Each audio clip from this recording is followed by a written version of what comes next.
அதிகமான விமர்சனமே என்கிட்ட எப்படி வரும்னா, சாதி ஒழிக்கணும்லாம் சொல்லிட்டு எல்லாரும் நாங்கெல்லாம் சமத்துவமா போகணும் அப்படின்னு சொல்லிட்டு இருக்கிற டைம்ல பாரிசாலன் உள்ள வந்துட்டு தன்னை உடையார்னு சொல்லிக்கிறான். ஏன்னா அவன் ஒரு ஆண்ட பரம்பரை சாதி அப்படின்னு சொல்லிட்டு அவன் வந்து தன்னை வந்து வெளிப்படுத்திக்கிறதுக்கு அவனோட சாதி அரிப்புக்காக தான் இதை வந்து சொல்றான் அப்படின்னு சொல்றீங்க. நான் கேட்கிற கேள்வி என்ன அப்படின்னா, நான் தமிழ்நாட்டை தமிழர் தான் ஆளணுங்கிற ஒரு கோட்பாட்டை கொண்டவனா இருக்கேன். தமிழ் இனத்தை சார்ந்தவன் தான் அந்த மண்ணின் மைந்தன் தான் அந்த மண்ணை ஆளணுங்கிற. என் மண்ணுல வந்து கிட்டத்தட்ட ஒரு 1000 வருஷமா பல பேர் உள்ள வந்து அடிமைப்படுத்திக்கிட்டே இருக்கீங்க. எல்லாரும் நீங்க தான் இங்க வசதியா வாழ்றீங்க, எல்லாம் நிலம் புலம்லாம் வச்சுட்டு வாழ்ந்துட்டு இருக்கீங்க இன்னைக்கு. ஆனா பல பேர் வந்து வெளியில இருந்து வந்தவங்க. இப்ப நான் இந்த மண்ணின் மைந்தன் இந்த மண்ணை ஆளணும்னு சொல்றேன். அப்ப என்கிட்ட ஒரு கேள்வி வைக்கிறீங்க, யார் இங்க தமிழன் அப்படின்னு கேட்டீங்க. அதான் எல்லாரும் என்கிட்ட கேட்டீங்க, என்ன ஐடி கார்டு கொடுக்க? என்கிட்ட அப்படி இருக்கா? என்கிட்ட ஏதாவது இருக்கா? ஏன் நீ எப்படி தமிழன்னு சொல்லுவ? நீ எப்படி தமிழனா இருக்க? நீ தமிழனா இருக்க மாட்ட, என்ன வேணாலும் சொல்லலாம்ல. இப்ப எனக்கு ஐடென்டிட்டி எங்க? நீ ஏன் சொல்லு, நான் தெரிஞ்சுக்கிறேன், சொல்லு.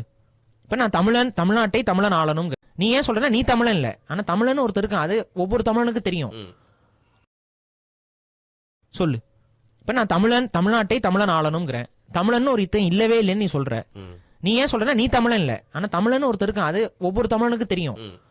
அப்ப ஒரு தமிழன் தமிழை நான் தான் தமிழன் அப்படின்னு சொல்றதுக்கு இங்க என்ன அடையாளம் இங்க இருக்கு? இப்ப ஒரு சோழன் ஒருத்தர் சொல்லிக்கிறான். யார் சோழன்? தமிழ் மன்னன். சோழன் பாண்டியன் ஹிந்தி மன்னனா? பாண்டியனும் அவனுக்கு இப்ப ஒருத்தன் பாண்டியன் தன்னை எப்படி பாண்டியன் கண்டுபிடிச்சுக்கிறான், சோழன் தன்னை எப்படி சோழன் கண்டுபிடிச்சுக்கிறான், சேரன் தன்னை எப்படி சேரன் கண்டுபிடிச்சிருப்பான். எல்லாமே தமிழ் தான் பேசியிருக்காங்க. முன்னோர்கள் இங்கதான். அப்ப முன்னோர்கள் இதை வச்சுதானே கண்டுபிடிக்க முடியும். எனக்கு என்னோட முன்னோர்கள் என் பாட்டனார் வரைக்கும் எனக்கு தெரியும்.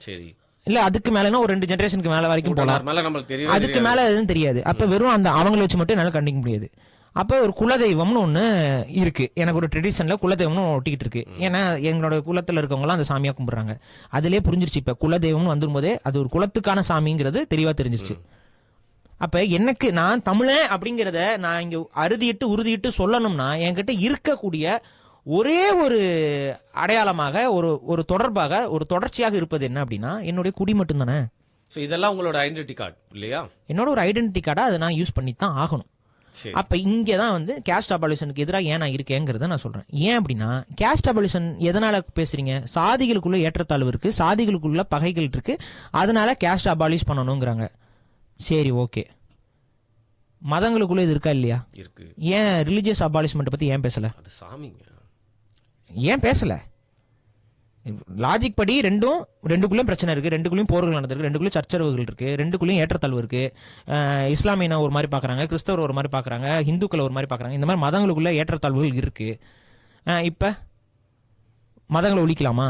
ஏன் அதை பேச மாட்டீங்க? எல்லாரையுமே ஏத்திஸ்டா மாத்த தப்போ அதே மாதிரி அப்ப அங்க என்ன நீங்க பேசுறீங்க? மத நல்லிணக்கம். அப்ப அந்த மத நல்லிணக்கத்தை பெருக்கணும்னா என்ன பண்றீங்க? அவங்களுக்குள்ள சகோதரத்தையும், நீ என்னை விட பெரியவன் கிடையாது, நான் உன்னை விட சிறியவன் கிடையாது, என்னோட நம்பிக்கை எல்லாரோட நம்பிக்கையும் அவனுக்கு சரி, அதனால நம்ம எல்லாம் ஒன்னா இருப்போம், நீயும் பெரியவன் இல்ல நானும் சின்னவன் இல்லன்னு இணையருக்கு சொல்றீங்கல்ல, இதே தான் நானும் சொல்றேன் இங்க. அதுக்கு பேர் என்ன? மத நல்லிணக்கம். சரி, இப்ப நான் கேக்குறது என்னன்னா, பாரிசாலன் உடையாராக இருந்து கொண்டு இதை சொல்றாரு, அதனால அவர் சாதி வெறியர். ஏர்போர்ட் மூர்த்தி அவர்களும் இதையே சொல்றாரு, அப்ப அவர் என்ன சொல்லுவீங்க? புரியுதா? அப்ப இங்கே யாரு சாதியை பாக்குறான்னு புரியுதா? என்னை பொறுத்த வரைக்கும் தமிழ் குடி ஒற்றுமையை பேசக்கூடிய அத்தனை தமிழ் குடியை சார்ந்த நபர்களும் ஒண்ணுதான். ஆனா உங்களுக்கு அதுல இந்த சமூகத்திலிருந்து ஒருத்தர் பேசினா ஓகே நான் தலையாட்டிக்குவேன், அந்த சமூகத்துல இருந்து பேசினா நான் ஒத்துக்க மாட்டேன் அப்படின்னா நீ தாண்டா சாதியம் பாக்குற. பேசுற கருத்து ஒண்ணு, யார் பேசினா என்ன, ஓகேவா? அப்ப இததான் நாங்க சொல்றோம். எங்களை பொறுத்த வரைக்கும் தமிழ் குடியை சார்ந்த அத்தனை பேரும் சமம், ஒவ்வொரு குடியும் சமம். அவங்களோட ஐடென்டிட்டியாக, வரலாறாக, அவருக்கு முன்னோர்களுடைய வாழ்வியல் தொடர்பாக அந்த ஐடென்டிட்டி இருக்கு.